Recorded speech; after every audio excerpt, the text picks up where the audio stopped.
Hello, hello everyone. This is Shu Allegra again, founder of Grace and Hope Consulting. And we're still in January, so we're still talking about reinventing ourselves. And honestly, I think we'll be talking about this all year round. Um, Even if we don't label or videos that way or interviews that way, but I think the theme of reinventing yourself is something that right now, not only I'm doing in my business and my personal life, but I see so many of us, especially at the beginning of the year, trying to reinvent ourselves in many ways. You call it New Year's resolution, you call it, goals, you call it, planning. But I think, as we go through life, the only way to rise above our circumstances is to reinvent ourselves. So today I have another lovely friend here, Shamaka, with me, and I'm going to just give her a chance to introduce herself and let us know who she is and what she does. Hello, I'm Shamaka. I'm a vision achievement specialist, which just really means I help people take the vision they see inside of their head and manifest it into a reality that they live. Mm. So I love that it's about reinventing yourself, because that's what we do all day long around here. Is ask that question: who must we become to live in that reality? Love it, love it. Yeah. And it's so wow, I just love it. And actually on just a couple days ago, I did a workshop on casting a vision. So, just hearing your title just gives me goosebumps. I'm like, oh, it's amazing when, like, you find people who think like, they're just like-minded, and that you're in the right place at the right time. So thank you. So with, tell us a little bit, like you told us, who you are, but then how did you come to, to become, like you said, we asked ourselves those questions, who do we need to become to live out the vision? So how did you become a vision strategist? What led you? It's actually like a really fun story. So I've been an entrepreneur pretty much my entire life, and a community organizer pretty much my entire life. But had never, and had been in ministry, honestly, for most of that time also. Yes. But had never really married the three. So I was exhausted for one thing, because I'm running this business. I was the executive director, I still am, of a community organization. I was homeschooling. And the business I was doing is educational consulting, which beautiful work, but it wasn't directly the work that I was doing in the community organization. And it was just everywhere. And I was like, there has to be a better way. There has to be a better, more sustainable way. And at that point, I was comfortable in a lot of ways. But then I went and disrupted things. No, but in a good way. In a good way. No, I got very uncomfortable. But it has been such a thrilling, beautiful ride. And so this is where the vision came in, is that I would have all these coaches that I hired who would understand, like you and I spoke before, like how you were saying with you, the ministry would understand the spiritual side, and then the therapy industry would understand sort of the psychological side or emotional side, but they weren't really like understanding the full reality, the whole picture. Exactly. Yeah. That's what happened with me and my coaches, right? Like, I'm a poet. I had writing coaches. I'm a speaker. I had speaking coaches. I still have some other support coaches, but I was just kind of pulled in all these directions. But I didn't have someone who helped me hold that vision, the whole vision. Yeah. Like, to always be rooted to the why. And to like only pour from a full cup, and to have the courage of my convictions, like all at the same time while being financially business strategic. Right? Yeah. So it's just like, it's that whole space that I really desired that. And like you said, I was like, I can't be the only one. And so there were people who didn't identify solely as this business, because for me, the business is both a part of the dream and it's just a function of like revenue generating. The dream is so much bigger than business. And so that's where the reinvention happened. It's just like I said, who must I become to have this? So like, I'll fast forward to my big dream. I don't even know how much it costs, because there's things that I desire to buy that aren't for sale.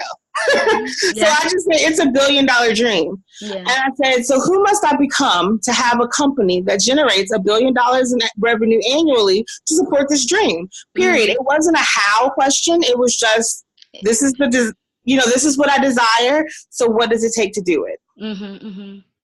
And that's it. Love it. Love it. Yeah.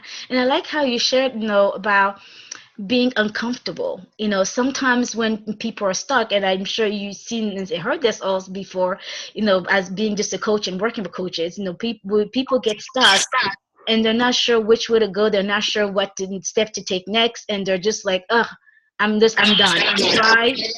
I'm dry. I'm depleted. I'm just going to get stuck here. But, when you realize that there's, better and there's more at the oversight of your comfort zone, you allow yourself, like I said, to disrupt things in a really good and healthy way, because you know that you were meant for more, to be more and do more. Yes. So I love how you just didn't stay in that space of discomfort, but rather you use that discomfort to do what you needed to do and become what you needed to become. I had a conversation yesterday actually, with the coach, and that's what we were talking about. You can either be comfortably uncomfortable in your mess, or get comfortable with being uncomfortable on your way to your next. Whew, I love that. Can you say that again, please? Love it. Okay. You can either remain comfortably uncomfortable in your mess, or you can get comfortable with being uncomfortable on your way to your next. Yes, yes. Wow, amen to that. Right. And that's the choice we have to make. No one can make that decision for us. You have to choose that. And I'm glad that, you chose, to be, uncomfortable, and as you're going to your next step, because yes, it takes work, and it takes inner work, becoming who you need to become in order to do what you need to do. So, I love that. I love that. So, and you mentioned, having, writing coach, you had, speaking coach, and all those people, I'm sure, helped you along the way. But is there anything else, or, that really helped you in your process of reinventing yourself? Or even okay. So I speak about that, but to me, fundamentally, self-care is the work. Yes. Yes. So this is interesting because I said, like, as a minister, as a community organizer, as an educator, as a writer, I return to this truth. Is the better I take care of myself in these areas, then that's just who I am, right? Like, I have this theory of being where we get really occupied with what we're doing, but we're not doings, we're beings. Yeah. Yeah. Like, a tree does all that a tree does, not by trying to be a shelter to the squirrels, not by trying to be the shade to your house, but by being a tree. And in its beingness, it has all these gifts. And that's who we are as well. So just think about that tree. The healthier that tree is, the healthier everything that tree does is. And that's true of us as well. And so when I say I had these coaches, what I'm saying is I invested in me. I invested in me. I invested in me. I took me, my dreams, my life very seriously, as if I mattered. Not just because of like, oh, it feels good, because it didn't always feel good, but because for me to do the service that I desire to do, to live the life that I desire to live, it's required that I treat my dream as if it's necessary. Yes, yes. Wow. Yeah, and you touch on things that, and then you and I just talk, so the things I'm passionate about, but you touch on the things that I'm passionate about, because unless you start seeing yourself as you matter, you have to matter enough to you in order for you to still living your dream.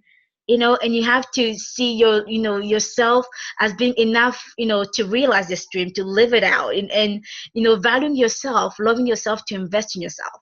And sometimes people don't make that connection. They're just like, I want to do X, Y, and Z.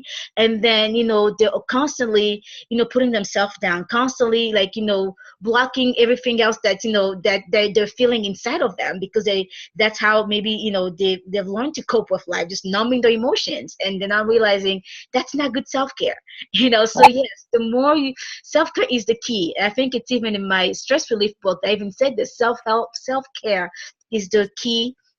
There's actually a secret weapon, to unlocking, all of life's beauty, but unlocking your emotional wellness, unlocking, your success in life in general. it starts with self-care. So I love that, that you mentioned that, because until you take care of you, just like the tree, until the tree, takes care of itself, and make sure that until it makes sure that it's getting everything it needs, it cannot give out anything that others need. No. Yeah. Love it, love it. So what are you working on right now, and then how can people be part of it? So many exciting things. Okay, so this year, I have this what I'm called Living the Dream series that's coming out. But you can go to shamakasworld.com, which is my general website, and I'm just adding it and integrating it as we go along for people to see. But what it is I have some retreats. We're doing really experimental, we're doing someone on location. We're doing this really lush virtual yeah, no, it's this whole idea about adding value over it's I don't want to go down the rabbit hole because it came from a marketing rabbit hole, but it really came to a beautiful place where it started off as, okay, how do we make this thing that can be seen as cheap, have high value? It was a business conversation. Yeah. But the retreat is about living our dreams, right? So it's a very emotional conversation. And so we were like, okay, so if we were at the place of our dreams, how would we feel? What would these experiences be like? And we just dreamed from there, right? And so it turned into this whole thing that's really exciting that will also be on the website within about a month. The details of that brainchild. But and books. And there's going to be, I said I'm a poet, there's going to be a space that's coming out where it's going to be an online poetry community that mirrors the elements of a local community.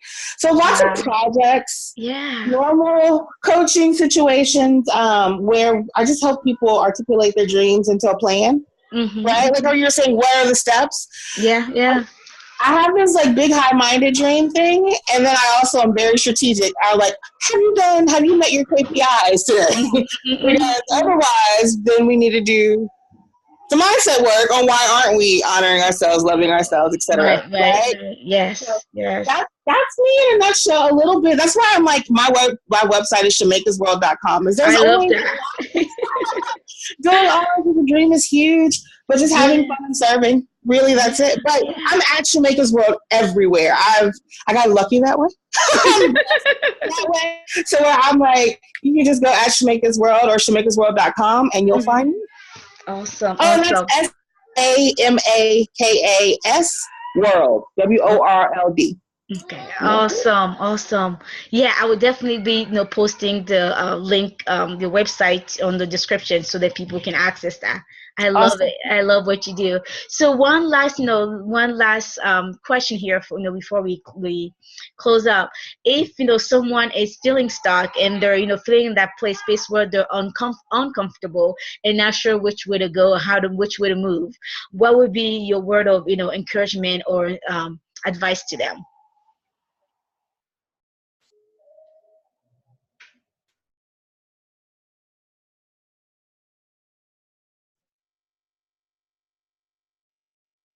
I couldn't hear you for a moment.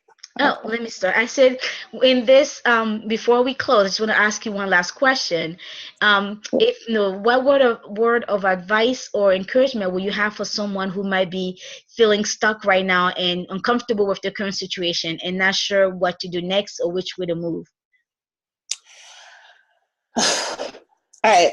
So this is the two things. One is really quick.